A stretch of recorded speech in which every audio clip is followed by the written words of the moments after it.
Welcome to Burlap Teachers. Enjoy the video. In this video, I will explain how to make tiramisu without ladyfingers.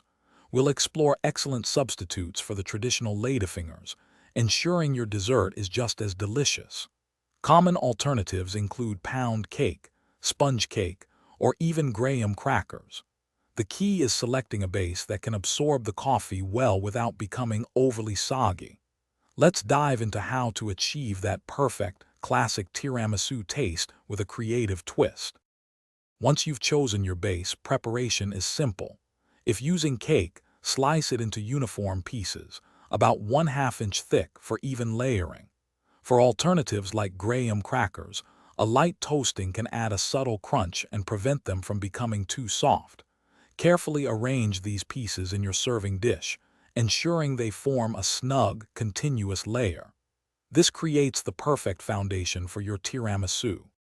Now for the essential coffee soak and creamy filling. Brew about 1½ cups of strong espresso or coffee and let it cool to room temperature.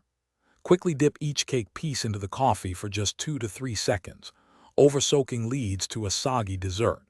Separately, whisk together 6 egg yolks, 1/2 cup of sugar, and 1 teaspoon of vanilla extract with 16 ounces of mascarpone cheese until smooth. The final steps bring it all together. Begin by layering your coffee-soaked cake pieces at the bottom of your dish. Follow with a generous layer of the mascarpone cream.